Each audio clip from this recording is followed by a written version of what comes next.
Harta kekayaan Wamenaker Nul melejit jadi 17,6 miliar rupiah, Ducati tak masuk LHKPN.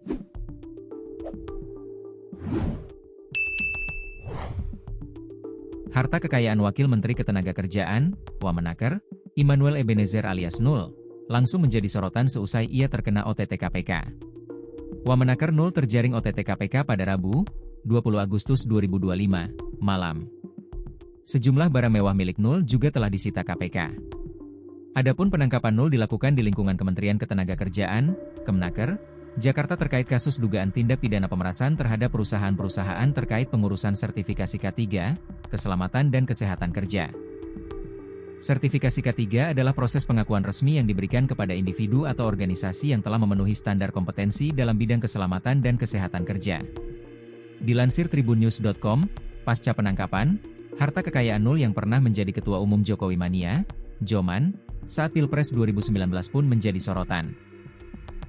Harta kekayaan ini merujuk pada kepemilikan sejumlah aset seperti tanah dan bangunan, kendaraan, surat berharga, hingga emas, perhiasan, perabotan rumah tangga, barang antik, dan lainnya.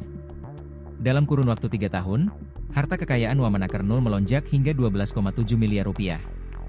Dari sebelumnya di angka 4,8 miliar rupiah per tahun 2022, langsung terkerek menjadi 17,6 miliar rupiah pada 2025. Bahkan jika dibandingkan pada tahun 2021, maka penambahan harta kekayaan Nul semakin lebih besar. Dari 2,9 miliar rupiah hingga menjadi 17,6 miliar rupiah. Sementara itu, tim penyidik KPK menyita sejumlah aset bernilai tinggi.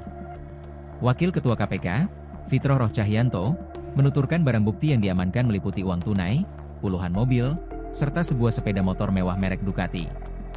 Aset-aset tersebut diamankan sebagai barang bukti dalam dugaan kasus pemerasan terkait pengurusan sertifikasi keselamatan dan kesehatan kerja, K3, yang diduga melibatkan Wamenaker.